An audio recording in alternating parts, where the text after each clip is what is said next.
네, 안녕하세요. 최동석입니다. 오늘은 뭐 기쁜 날입니다. 그래서 썸네일에도 썼지만 이재명 항소심 무죄 기념 강의를 해야 되겠다. 이렇게 해서 이건 뭐 미리 준비해 놨던 거니까 이름을 그냥 그렇게 붙였습니다. 제 6편 이재명 항소심 무죄 기념 강의. 오늘 제가 아마 일반인 중에서는 가장 빨리 알았던 축에 속합니다. 3시 MBC를 이렇게 보여주는데 MBC가 그걸 정확하게 중계를 못 하더라고요. 그런데 보니까 뉴탐사에서는 박대영 기자하고 강진구 기자가 거기에 법정에 누군가 들어가 있었던 것 같아요. 그래서 그거를 실시간으로 판사가 읽어주는 거를 중계를 해줬어요. 그래서 그냥 바로 알았는데 제가 3시 조금 넘어서 페이스북에다가 이게 문제가 됐고 지금 어떤 상태다 이런 걸 알렸습니다. 그러니까 제가 페이스북에 그렇게 많은 사람이 들어오지 않는데 1000명이 넘게 들어왔어요. 제 페이스북에. 몇백 명 들어오면 그냥 아주 많이 들어오는 건데 제 페이스북에서 그런 일이 있었습니다. 그래서 오늘 굉장히 기분이 좋았고요. 그러니까 윤석열 현상을 어떻게 볼 것이냐. 이게 윤석열이라는 사람, 이게 국가적 재앙이죠, 이게. 이걸 어떻게 볼 것인가 하는 문제를 생각해 보겠습니다.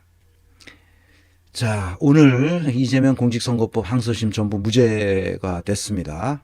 이게 아주 기쁜 날이죠. 그 다음에 법정에서 나와가지고 간단하게 한마디 하고 바로 경북 지역 지금 화재 현장을 갔는데 많은 사람들이 사망하는 헬기도 추락해가지고 또 헬기 조종사도 사망하는 그런 엄청난 참사가 일어났어요.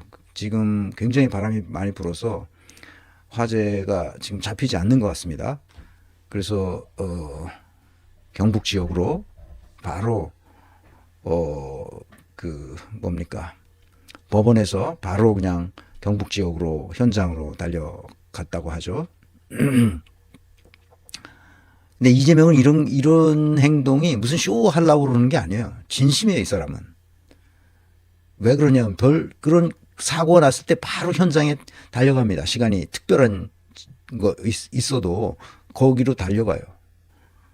서울대 여성 청소 노동자가 청소하다가 사망했거든.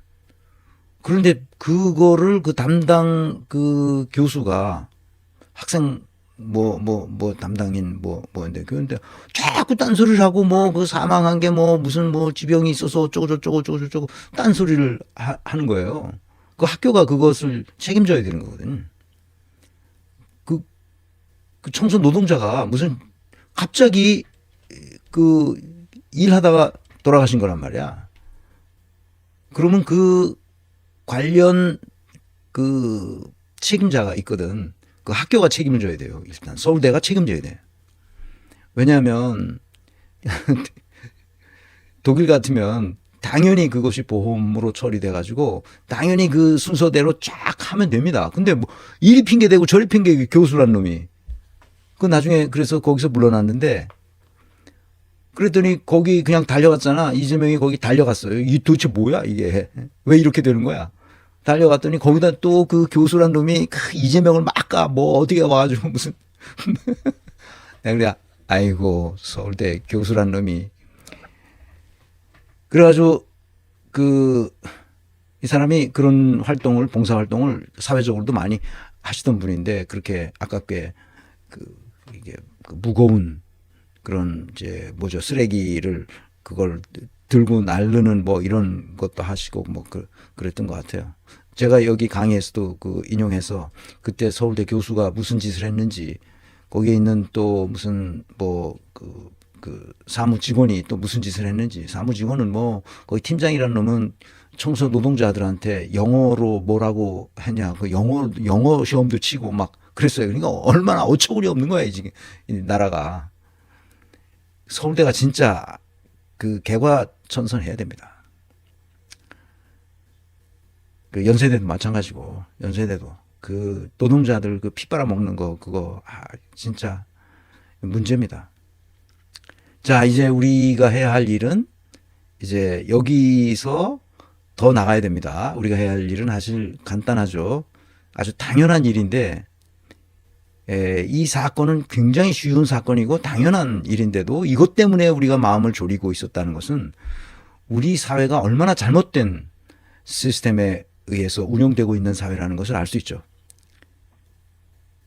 판사를 누구 만나느냐에 따라 천당과 지옥을 오고 가는 이 사법 체계는 근본적으로 잘못되어 있어요. 근본적으로 고쳐야 됩니다. 리모델링 해야 되죠. 그래서 사법 선진국들이 어떻게 하는지를 잘 봐야 됩니다. 할 일은 많은 거죠. 간단한 거예요. 그런데 할 일이 너무 많아요. 저항 세력도 있고요.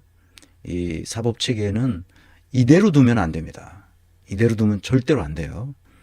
앞으로 어떻게 해야 할 것인지에 대해서 예전에도 강의를 해왔지만 앞으로도 계속해서 우리가 그렇게 해야 되는구나 하는 것을 완전히 머릿속에 기억할 수 있도록 그렇게 해야 됩니다. 악마는 악행을 위해서 이렇게까지 집요합니다. 지금 헌재가 하는 일을 보면 아니 이건 내란의 그 수계가 헌법을 완전히 유린하는 건데 이 판단을 못한다고 헌법재판소 재판관들이 말이 안 되는 거예요. 뭔가 지금 리모컨이 작동하고 있다는 느낌을 받고 있단 말이죠. 이 악마의 악행은 이렇게까지 집요해요. 그래서 우리가 배워야 할 것은 이 사람들의 악행을 어디까지 하는지 두고 볼 게 아니라 미리 못하도록 차단해야 돼요. 방어막을 치고 더 이상 들어오지 못하도록 해야 됩니다. 이들을 그렇게 하는 법은 오늘 강의 주제이기도 한데 구조와 시스템과 프로세스를 고쳐야 돼요. SSP 마지막 P는 사람이죠.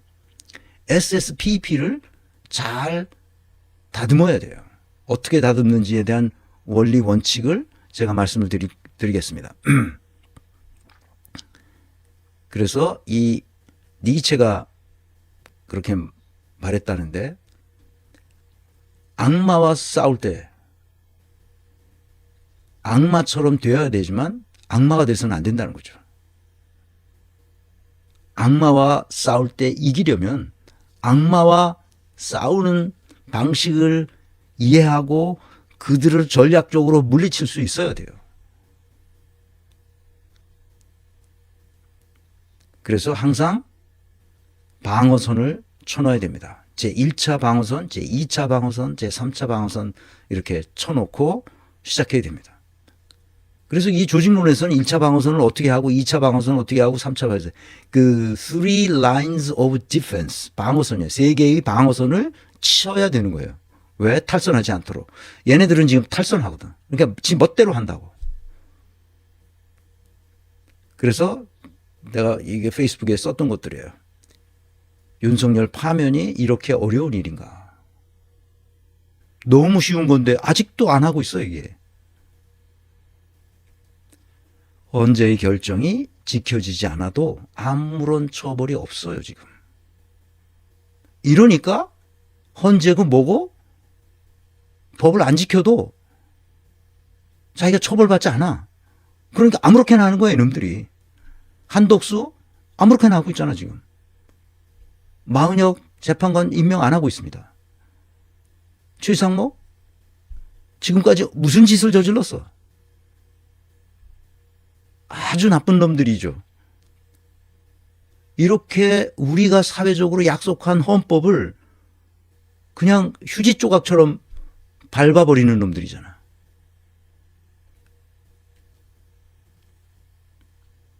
경호처에 김성훈과 이광우를 탄핵해보면 됩니다.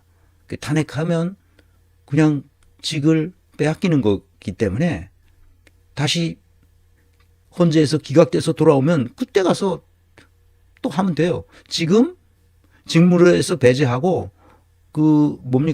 비아폰 서버를 가져다가 포렌식 해가지고 정리하면 됩니다. 자, 이제 한강 작가가 나섰습니다. 문학인들이 나서서 문학평론가를 비롯해서 윤석열 파면하라고 지금 공동 성명을 냈습니다. 왜 이런 일이 이렇게까지 번지느냐? 이것은 윤석열이라는 한 개인의 무능과 독단이 국가적 재앙으로 이어질 수 있었던 이유를 아는 것이 중요합니다. 그것은 우리 사회가 여전히 계약의 정신에 기초한 근대적 조직 문화를 내면화하지 못했기 때문이에요. 우리 사회는 다 계약으로 뭔가가 이루어지는 거예요. 헌법과 법률이 다 계약입니다. 그런데 이걸 다 무시하는 거예요. 이 계약의 정신이 우리 속에 없어요. 내가 컨설팅하거나 자문할 때도 보면 회사들이 대부분 내가 자문하거나 컨설팅하거나 교육하거나 그럴 때는 계약을 해야 되잖아요. 계약을. 그 자문료나 그 컨설팅 피는 그 작은 금액이 아니거든요. 근데 그냥 와서 해달래. 그런 사람이 다야? 거의 다야. 그냥 와서 해달래. 계약서를 쓰는 게 아니라. 내가 해줘야 할 일이 뭐고 자기들이 원하는 게 뭐고 그래서 그걸 놓고 계약서를 쓰고 거기에 피를 얼만큼 한다는 계약서가 있어야 되잖아. 계약서가 없어. 그냥 말로 해. 나는 그래서 계약서를 쓰자. 나한테 컨설팅을 받으려면 계약서를 쓰자. 그래서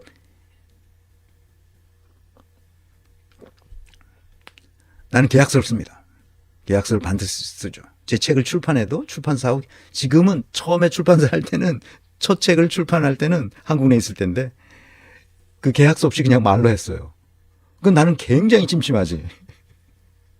아, 이 사람이 나중에 어떠나. 그러니까 나중에 보니까 진짜 엉터리를 해. 그래도 뭐 책은 많이 나갔는데 좌우지간 그 다음부터는 큰 회사하고 해서 계약서를 다 쓰죠. 당연히 지금은. 그러니까 전 근대적이란 말이에요. 아직도. 근대화되지 않았다는 거예요. 계약을 무시하는 거예요. 헌법을 무시하는 건 계약을 무시하는 거거든. 근데 헌법 재판관들도 그 정신이 없어요. 헌법을 개무시했는데 괜찮대. 괜찮대. 아이고 그런 놈들이 지금 헌법 재판관을 하고 있는 거예요. 우리나라에서. 내가 어처구니가 없는 거예요. 어처구니. 왜 그러냐? 그 핵심은 헌법과 법률이 실질적인 사회계약으로 작동하지 못하고 있다는 점을 드러내는 거예요. 그럼 왜 그러냐? 금방 얘기했듯이 우리는 계몽의 험난한 산을 스스로 넘어오지 못했어요. 계몽한다는 것은 엄청난 일이에요. 계몽한다는 것은 험난한 줄령을 넘어서 그것을 스스로 자기 혼자의 힘으로 그것을 넘어올 때만 계몽이 됐다고 하는 거예요. 계엄령을 통해서 계몽된 사람이 있다고 하는 어떤 변호사가 있었잖아요. 그 웃기는 사람이죠. 계엄령을 보고 자기가 계몽이 됐다고 하는 이 사람은 정신이 오락가락하는 사람이죠. 계몽과 계엄 사이를 구분하지 못하는 거죠. 계몽된다는 것은 오랜 시간을 거쳐서 그 사회가 계몽하는 과정에서 수많은 험난한 길을 수많은 사람이 죽어나가고 수많은 사람이 고통받고 그런 과정을 통해서 그 사회가 계몽되는 겁니다. 그래서 우리 시민들이 그런 계몽의 험난한 산을 스스로 넘어오지 못했기 때문에 기득권 세력의 힘에 시민들이 끌려다녔어요. 지금까지. 지금도 끌려다니고 있죠. 결국 서계차경의 함정에 빠져서 우리가 헤매고 있다. 허덕거리고 있다. 그렇게 보는 거죠. 계몽되지 못했기 때문에. 서계차경은 무슨 말인지 알죠? 제 강의를 들으면 서열화하고 계급화하고 차별하고 경쟁시키는 거예요. 경쟁이 왜 나쁘냐? 경쟁하게 되면 그 사람은 전체나 멀리 보지만 전체를 못 보고 멀리 보지도 못해요. 경쟁해야 되기 때문에. 다 눈앞에 이익에 급급한 인간이 됩니다. 경쟁이 그렇게 무서운 거예요. 인간을 완전히 자신의 양심도 버리게끔 만들어 버리는 거예요. 그래서 경쟁하면 안 됩니다. 경쟁을 못하게 해야 돼요. 각자 대화하고 토론하고 더 나은 게 있으면 함께 협력해서 더 좋은 것을 만들어 가도록 협력해야 됩니다. 이게 내 오늘 강의의 주제입니다.